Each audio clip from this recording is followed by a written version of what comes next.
এক নম্বর কাজ হচ্ছে তিনি সারা রাত জেগে ইবাদত করতেন এবং পরিবারের লোকদেরকে ঘুমোতে দিতেন না, উঠিয়ে দিতেন।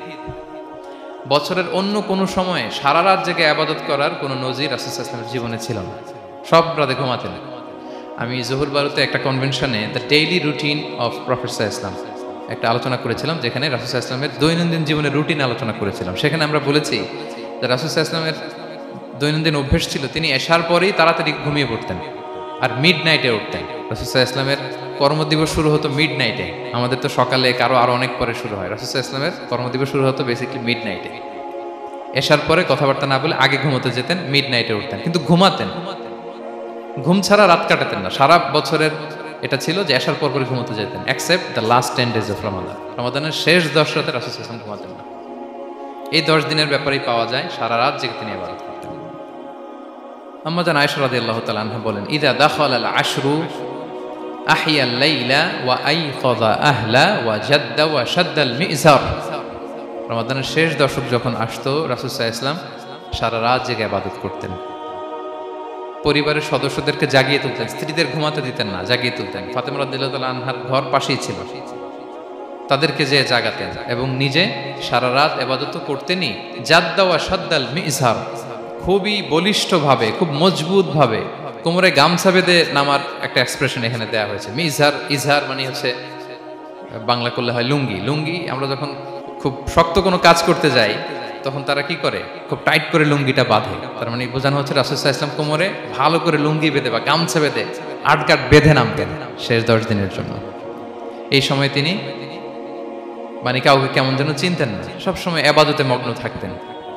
এটা আমরা করতে পারি যে শেষ 10 দিনে, আর যেহেতু 3 দিন বাকি, আমরা একটা স্পেশাল প্ল্যান করতে পারি যে আমরা আমাদের সর্বোচ্চটুকু উজাড় করে দিয়ে লাস্ট 10 days অফ রমাদানের এই বরকত আমরা হাসিল করব, এটা যেন আমাদের মিস না হয়। তাহলে এটা আমরা একটা পেলাম। 2 নাম্বার হচ্ছে ইতিকাফ করা। রাসূলুল্লাহ সাল্লাল্লাহু আলাইহি ওয়াসাল্লাম রমাদানের শেষ 10 দিন ইতিকাফ করতেন। আম্মা জান আয়েশা রাদিয়াল্লাহু তাআলা আনহা বলেন, কানা ইয়াতাকিফুল আশরাল আওয়াখির মিন রমাদান। রমাদানের শেষ দশকে তিনি ইতিকাফ করতেন হাত্তা তাওয়াফাহুল্লাহ, ওনার ইন্তেকালের আগ পর্যন্ত এই অভ্যাসটাই তিনি জারি রেখেছেন। সুম্মা আতাকাফা আজওয়াজুহু মিন বা'দি, তারপরে ওনার স্ত্রীরা ইতিকাফ করেছেন। আরেক বর্ণনা এসেছে ইয়াতাকিফু কুল্লা রমাদান 10 আইয়াম, প্রতি রমাদানে তিনি 10 দিন ইতিকাফ করেছেন। কিন্তু যেই বছর তিনি ইন্তেকাল করবেন সে বছর তিনি 20 দিন ইতিকাফ করেছিলেন। প্রতি রমাদানে 10 দিন, আর যে বছর ইন্তেকাল করবেন সে বছর কয় দিন? 20 দিন তিনি ইতিকাফ করেছিলেন মসজিদে নববীতে। তাহলে আমরা এই রমাদানের শেষ দশকে এটা করতে পারি। 2 নম্বর পয়েন্ট হচ্ছে ইতিকাফ করা। যারা আমরা করিনি তারা আমরা ইতিকাফ করতে পারি। আমাদের আইআইএম এর মসজিদ এটা ইতিকাফের জন্য একটা উর্বর জায়গা। আমরা যখন এই ক্যাম্পাসে ছিলাম তখন দেখেছি যে এখানকার ইতিকাফের পরিবেশ যে এত সুন্দর এটা কল্পনাই করা যায়। অসাধারণ পরিবেশ। আপনি যদি ইতিকাফ নাও করেন, রাত 2টা বা 3টার দিকে সেন্ট্রাল মস্কে এসে বসে থাকলেও হবে। রাত 2টা 3টার দিকে এসে বসে থাকলে দেখবেন যে কেউ সেজদায় পড়ে কান্না করতেছে, কেউ হালাকা করতেছে, কেউ তাসবিহ পড়তেছে, কেউ কোরআন তেলাওয়াত করতেছে। মানে এত সুন্দর পরিবেশ, ওটা দেখলেই আপনার ইবাদত করতে মন চাইবে। তো আমরা যেন ইতিকাফ করার চেষ্টা করি। ইতিকাফ করতে না পারলে শেষ দশকের রাতগুলো যেন মসজিদে কাটানোর চেষ্টা করি, তা না পারলেও বাসায় যেন এই রাতগুলো আমরা মিস না করি। বিশেষ করে সেন্ট্রাল মস্কে তো অসাধারণ পরিবেশ, এটা হাইলি রেকমেন্ডেড। ইফ পসিবল আপনারা আসবেন, এখানে ইবাদতের চমৎকার পরিবেশ থাকে। 3 নাম্বার হচ্ছে রাসূল সাল্লাল্লাহু আলাইহি ওয়াসাল্লাম এবং জিবরাইল আলাইহিস সালাম যৌথভাবে কোরআন রিভিশন করতেন। খুব ইন্টারেস্টিং। সারা বছর যেটা নাজিল হতো, রমাদানে জিবরাইল আলাইহিস সালাম রাসূল সাল্লাল্লাহু আলাইহি ওয়াসাল্লামকে শোনাতেন, রাসূল সাল্লাল্লাহু আলাইহি ওয়াসাল্লাম আবার জিবরাইল আলাইহিস সালামকে শোনাতেন। সহিহ বুখারীর বর্ণনা, কানা জিবরিলু ইয়ালকাহু ফি কুল্লি লাইলাতিন মিন রমাদান ফায়ুদারিসুহুল কুরআন। প্রতি রমাদানের প্রতি রাতে এসে রাসূল সাল্লাল্লাহু আলাইহি ওয়াসাল্লামের সাথে কোরআন মুদারাসা করতেন। সহিহ মুসলিমের বর্ণনায়, আন্না জিবরিল কানা ইউআরিদুহু বিল কুরআন কুল্লা আমিন মাররা। প্রতি বছর রমাদানে একবার শোনাতেন বা শুনিয়েছেন। যে বছর তিনি ইন্তেকাল করবেন তিনি 2 বার শুনিয়েছিলেন। আরাদা ইউআরিদু মানে এটা ফ্রম বোথ সাইড। আরবি শব্দটা এমন যে জিবরাইল আলাইহিস সালাম শোনাতেন, এরপর রাসূল সাল্লাল্লাহু আলাইহি ওয়াসাল্লাম জিবরাইল আলাইহিস সালামকে শোনাতেন। কোরআন রিভিশন করা। তো এই শেষ দশকের রাতগুলোতে আমরা যেন বেশি বেশি কোরআন পড়ি। কোরআন তেলাওয়াত, কোরআনিক রিসাইটেশন হতে পারে, কোরআনের অর্থ পড়া হতে পারে, তাদাব্বুরে কোরআন হতে পারে, কোরআনের হালাকায় জয়েন করা হতে পারে। ইন ইটস এনি ফর্ম আমরা যেন কোরআনের সাথে অ্যাটাচমেন্টটা বাড়াই লাস্ট 10 days অফ রমাদানে। 4 নাম্বার কিয়ামুল লাইল করা। রাসূল সাল্লাল্লাহু আলাইহি ওয়াসাল্লাম কিয়ামুল লাইল করতেন। এবং কিয়ামুল লাইল শব্দটাকে রাসূল সাল্লাল্লাহু আলাইহি ওয়াসাল্লাম কদরের সাথে জুড়ে দিয়েছেন। সহিহ বুখারীর বর্ণনায় তিনি বলেছেন, মান কামা লাইলাতাল কদরি ঈমানা ওয়া ইহতিসাবা গুফিরা লাহু মা তাকাদ্দামা মিন যামবি।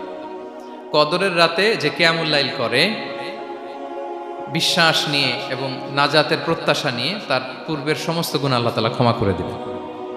তাহলে কিয়ামুল লাইলটা রাসূল সাল্লাল্লাহু আলাইহি ওয়াসাল্লাম বিশেষভাবে কদরের রাতের সাথে সম্পৃক্ত করেছেন। আমরা যেন প্রতি রাতে কিয়ামুল লাইল করি, লম্বা সময় যেন দাঁড়িয়ে থাকি, লম্বা সময় কোরআনিক রেসাইটেশন করি দাঁড়িয়ে থেকে, লম্বা সময় রুকু, লম্বা সময় সিজদা, স্পেশালি সিজদা।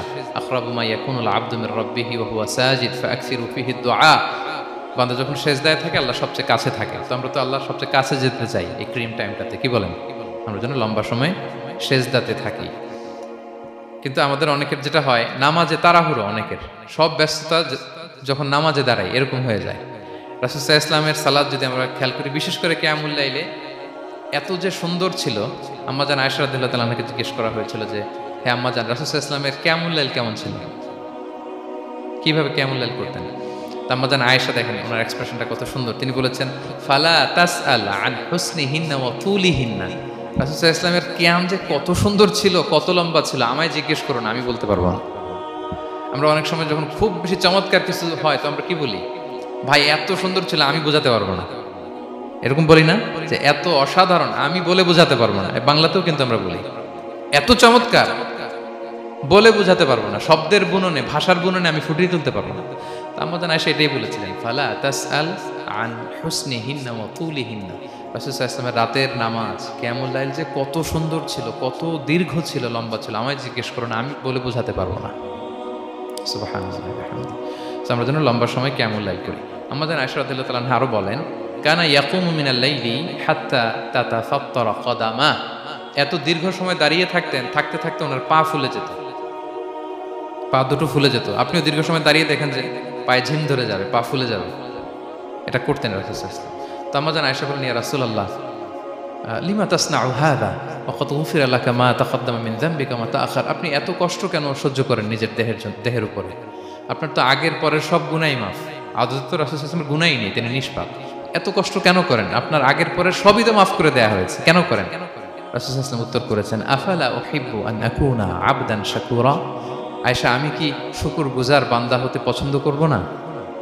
আল্লাহ তাআলা আমাকে তার রহম এবং করমে সব মাফ করে দিয়েছেন, কিন্তু আমি কি শুকরগুজার হব না? আমি কি আমার রোলটা প্লে করব না? আমি কি নিজেকে সঁপে দেব না আল্লাহ তাআলার কাছে জায়নামাজে? তো এটা ছিল সংক্ষেপে রাসূল সাল্লাল্লাহু আলাইহি ওয়াসাল্লামের কিয়ামুল লাইলের ধরন। এভাবে তিনি দীর্ঘ সময় কিয়ামুল লাইল করতেন। আমরা যেন এটা করি। সেন্ট্রাল মস্কে কিয়ামুল লাইল এবছর নিশ্চয়ই হচ্ছে, আমরা যেন অংশগ্রহণ করি। 5 নম্বরে রাসূল সাল্লাল্লাহু আলাইহি ওয়াসাল্লাম দোয়া করতেন। এই কদরের রাতগুলোতে খুব বেশি বেশি দোয়া করতেন। দোয়া নিয়ে আমরা একটা জুমার খুতবা দিয়েছিলাম, সেখানে আমরা বলেছিলাম যে দোয়া হতে হবে খুব আন্তরিক দোয়া, রোবোটিক দোয়া যেন না হয়। আপনার আবেগ, ভালোবাসা, মনের মাধুরী মিশিয়ে, চোখের পানি মিশিয়ে, অশ্রু সিক্ত করে এই দোয়াটা করতে হবে, তাহলে সে দোয়া আল্লাহর কাছে কবুল হবে। আমরা যেন আমাদের ভাব, আবেগ সব ঢেলে দিতে পারি আমাদের দোয়াতে, আমাদের সিজদায়, আমাদের কিয়ামুল লাইলে। এবং যে কোনো ভাষায় কোরআনিক দোয়াগুলো রেকমেন্ডেড, হাদিসের মাসুরগুলো রেকমেন্ডেড। তাছাড়া আপনার নিজের ভাষায় আপনার কি চাওয়া, আপনার কি আকাঙ্ক্ষা, আপনার মনের কষ্ট, যাতনা সবকিছু আপনি আল্লাহ তাআলার কাছে পেশ করুন। এবং আম্মাজান আয়েশা জিজ্ঞেস করেছিলেন, ইয়া রাসূলুল্লাহ, আমি যদি কদর পেয়ে যাই আমি কি বলবো এ রাতে? মা আদউ, কি দোয়া করব? রাসূল সাল্লাল্লাহু আলাইহি ওয়াসাল্লাম বললেন, তাকুলিন, আয়েশা তুমি বলবে, আল্লাহুম্মা ইন্নাকা আফুউন তুহিব্বুল আফওয়া ফাআফু আন্নি। আয়েশা তুমি যদি কদরের রাত পেয়ে যাও এটা বলবে, হে আল্লাহ আপনি ক্ষমাশীল, আল্লাহ আপনি ক্ষমাকে পছন্দ করেন, আল্লাহ তাই আপনি আমায় ক্ষমা করেন। হে আল্লাহ আপনি ক্ষমাশীল, আপনি ক্ষমাকে পছন্দ করেন, আল্লাহ আপনি আমাকে ক্ষমা করেন। এই দোয়াটা আমরা যেন বেশি বেশি করি। আমার সাথে সাথে সবাই একটু পড়ুন মেহরবানি করে। আল্লাহুম্মা ইন্নাকা আফুউন তুহিব্বুল আফওয়া ফাআফু আন্নি। আল্লাহুম্মা ইন্নাকা আফুউন তুহিব্বুল আফওয়া ফাআফু আন্নি। হে আল্লাহ আপনি ক্ষমাশীল, আপনি ক্ষমা করাকে পছন্দ করেন, আল্লাহ আমাকে ক্ষমা করেন। আমরা আমাদের নিজেদের ভাষায় অনেক দোয়া করতে পারবো, কিন্তু রাসূল সাল্লাল্লাহু আলাইহি ওয়াসাল্লামের শেখানো দোয়াগুলো এটা হচ্ছে মানে very precise in wording but comprehensive in meaning. এটার অর্থ, এটার আবেদন এটা অনেক বেশি। আমি অনেক 10টা-20টা বাক্য বলে এত সুন্দর কথা মিলাতে পারবো না। রাসূল সাল্লাল্লাহু আলাইহি ওয়াসাল্লাম যেটা শিখিয়ে দিয়েছেন, আগে আল্লাহর প্রশংসা করলাম, আল্লাহ আপনি ক্ষমাশীল, আবারও প্রশংসা, আল্লাহ আপনি তো ক্ষমা করাকে পছন্দ করেন, যেটা আপনি পছন্দ করেন না ওইটা তো চাচ্ছেন, যেটা আপনার পছন্দ, যেটা আপনি করতে ভালোবাসেন, গাফিরিয যামবি ওয়া কাবিলিত তাওব, আপনি ক্ষমা করাকে পছন্দ করেন, তওবা কবুলকে আপনি পছন্দ করেন, তো সেটাই তো চাচ্ছি আপনার কাছে। আপনি আমার তওবা কবুল করুন, আল্লাহ আপনি আমাকে ক্ষমা করুন। So, এই দোয়াটা প্রত্যেক রাতে যেন আমরা বেশি বেশি করি সম্মানিত সুধী।